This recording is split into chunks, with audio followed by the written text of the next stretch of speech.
Take a look at these flames. An open campfire is a highly volatile environment where heat distribution is difficult to predict. Most people look at this and accept that outdoor cooking requires surrendering to the elements. We are going to navigate those thermal variables to produce a Chiang Mai-style Cornish hen paired with a crispy, structural pad thai noodle cake. This grid shows our exact raw material inventory. Success begins with organizing your components, specifically the Cornish hen and rice noodles, alongside aromatics like lemongrass, fresh pineapple, and tamarind powder. The mechanical goal is to manage wood, oxygen, and spark to reach specific, repeatable temperatures. Applying these technical constraints to an outdoor fire allows for complex layering and textures that usually require a professional kitchen. Step 1 is building the foundational flavor profile. You must crush the raw garlic and lemongrass to rupture their cell walls, reducing them into a dense paste.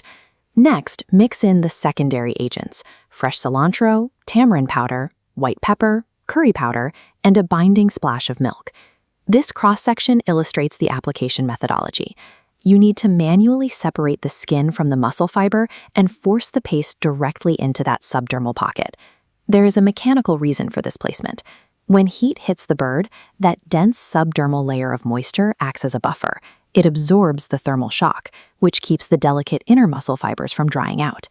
Proper application of this paste creates a thermal shield, neutralizing the risks of open flame exposure before the protein ever touches the grate. Moving to the fire, you cannot cook over a single uniform heat source.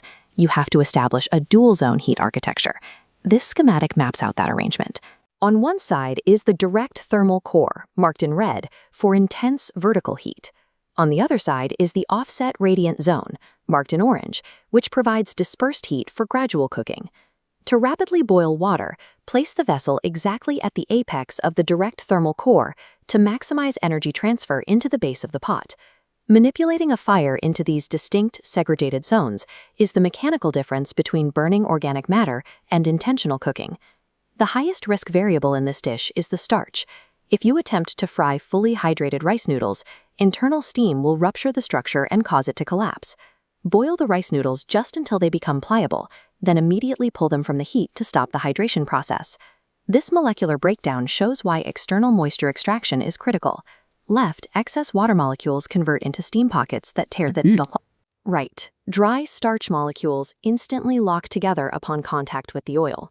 To force those dry starches to bond, you apply downward pressure, pressing the noodle mass flat against the heated metal surface. Maintain that compression until the auditory hiss of escaping moisture stops. When the noodle mass feels entirely rigid, the crust has formed, and you can invert the cake. This footage shows that exact phase change. The loose, dried noodles hit the oil and fuse into a single, unified gold-of-lock. Mastering this moisture evaporation threshold determines whether you end up with mush or a sound architectural foundation for the dish. With the base set, move back to the offset radiant zone to begin the primary protein cook. You must establish a consistent flipping rhythm for the Cornish hen.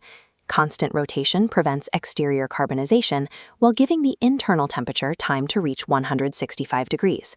While the protein cooks, use a heavy cleaver to segment the fresh pineapple. Aim for wide, flat pieces to maximize surface area for direct flame caramelization. Finally, execute a rapid sauté for your supporting flavors. Toss the chopped onions, chili paste, and fresh Thai basil into a high-heat pan until the aromatics release. Running these simultaneous thermodynamic processes, grilling protein, charring fruit, and sautéing aromatics is the requirement for creating deep flavor layering. The final phase is systematic assembly. Build from the ground up, starting strictly with the rigid structural base of the noodle cake. This schematic maps out the stacking sequence. Place the sautéed pad thai matrix over the noodle base to act as a leveling agent. Then mount the grilled protein and interlock the charred fruit components on top. Watch as the final element is added. The application of thick mango puree binds the flavor profiles together through a single acidic glaze. The result is a high-contrast texture profile. You have the rigid, crispy snap of the noodle base, followed by the tender, insulated interior of the protein. Culinary precision isn't limited to a professional kitchen. It depends on how you apply thermodynamic principles to the environment around you.